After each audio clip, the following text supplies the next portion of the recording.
यहाँ पे जितनी भी शीश महल इंक्लेव की महिलाएं बैठी हैं उन सबको अभी किसी जाति धर्म के हो, स्त्री हो या पुरुष हो, इनकम टैक्स पे करता हो या ना करता हो, मजदूर हो या किसान हो, पढ़ा लिखा हो या अनपढ़ हो, छोटा हो या बड़ा कोई भी हो, जो भी 21 साल से ऊपर होगा, बाद में 18 साल अभी किया कुछ साल पहले, लेकिन संविधान में उस पर किया था 21 साल से ऊपर कोई भी हो, किसी भी जाति धर्म का हो, स्त्री हो, पुरुष हो, मजदूर हो, किसान हो, अनपढ़ हो, पढ़ा लिखा हो, सबको वोट का अधिकार मिलेगा और सबकी वोट की कीमत बराबर होगी। एक वोट एक वैल्यू। लेकिन हमने वोट की कीमत समझी नहीं।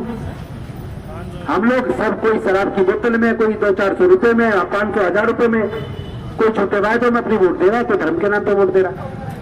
हम ये भूल के कि वोट से ही हम इनको राजा बनाते हैं, इसी वोट से सरकारें बनती हैं। हमने अपनी वोट की कीमत को समझा होता तो बड़े से बड़ा नेता हाथ जोड़ के चल के आता, एक दिन से ज्यादा बैठना नहीं पड़ता। और मैं ज्योति माला जी से निवेदन करूंगा, कष्ट अपने आप को क्यों दे रहे हो? पहले तो ये अनशन तोड़ो, कष्ट उनको दो जिन्होंने आपको धोखा दिया, जिन्होंने क्षेत्र के लोगों को धोखा दिया, कष्ट उनको होना चाहिए। आप कष्ट अपने आप को दे रहे हो, तो आप पहले ये तोड़िए, अपना ये कष्ट जो है खुद अपने झेलने की बजाय उनको कष्ट देना शुरू कर दो जो आपकी वोट से सत्ता में बैठे हैं। मार के फेंक दे, ये यहाँ से संदेश जाना चाहिए था। ये पीछे हो गया थोड़ा तोड़े, क्योंकि आपकी जान बहुत कीमती है।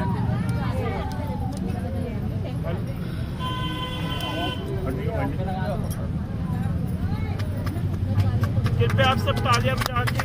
हमें अपने दिल्ली को खुद ही बचाना है, अपने किरारी को भी खुद ही बचाना है। इसी हेतु आज मैंने निर्णय लिया है कि सबको मैं एक पौधा वितरण करूंगी।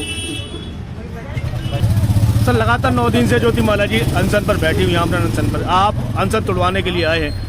लगता है कि जिस तरीके की जो समस्याएं जो कॉलोनी झुग्गी झोपड़ियों में देखने को मिलती है, आम आदमी ही वहाँ रहते हैं, इस तरीके की समस्या तो लगभग हर जगह ही है। सुधार कैसे होगा आखिर? सुधार तब होगा जब लोग अपने वोट की कीमत समझेंगे जी।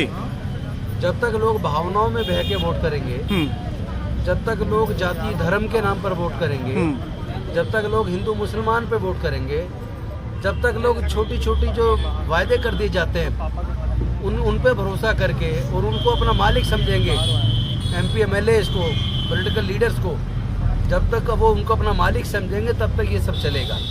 जिस दिन वो संवैधानिक भाषा को समझ गए कि देश ये सभी लोग पब्लिक सर्वेंट हैं, जनसेवक है ये, और जनसेवक का काम है जनता की सेवा करना।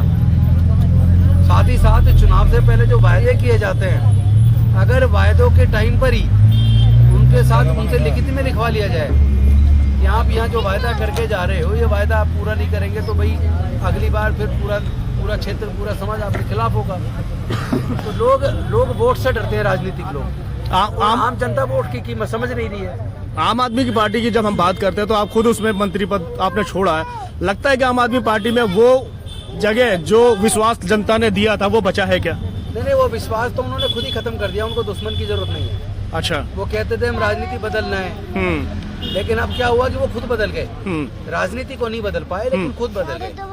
भ्रष्टाचार खत्म करने की बात करते करते भ्रष्टाचारी खुद हो गए। मैं आपको 2011 पे ले जाना चाहता हूँ, जब उन्होंने धरना दिया जी, भूख हड़ताल पे, अनशन पे अन्ना जी बैठे, अरविंद जी बैठे, तो केंद्र के कई सांसद और मंत्री उनसे मिले। मतलब वो संजीदगी दिखाई सरकार ने, लेकिन ज्योति माला जी 9 दिन हो गए, कोई संजीदगी ना मुख्यमंत्री को है, ना मंत्रिमंडल को है, ना विधायक तक को नहीं है। इससे आप अंतर देख लीजिए किस तरह की राजनीति बदलने आए थे। नजदीक ही अब 25 में चुनाव होने वाले हैं, जनवरी या फरवरी में कभी भी हो सकते हैं घोषणा।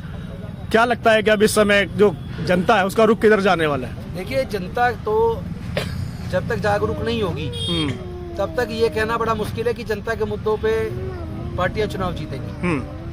ये जनता को जागरूक तो होना पड़ेगा, अपने मुद्दों को लेकर गंभीरता पूर्वक अपने वोट की कीमत को समझना पड़ेगा। लेकिन ये तय है कि अभी किसी की भी बहुत मजबूत सरकार इस बार दिल्ली में नहीं बनने वाली। वो दौर लौट के आने वाला नहीं है कि 67 सीट 62 सीट, 62 तो छोड़ो, 45 सीट भी किसी एक पार्टी की नहीं आएगी, ये मैं गारंटी के साथ कह सकता हूं। तो क्या गठबंधन की सरकार बनने जा रही है? क्या हो सकता है गठबंधन की बने।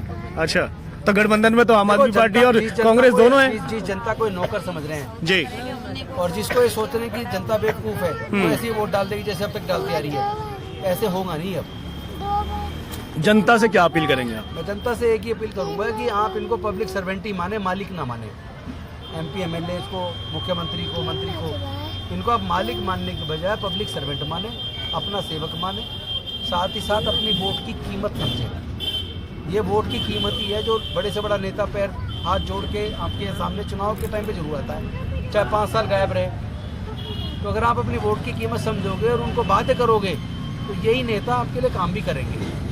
काम तो करना पड़ेगा।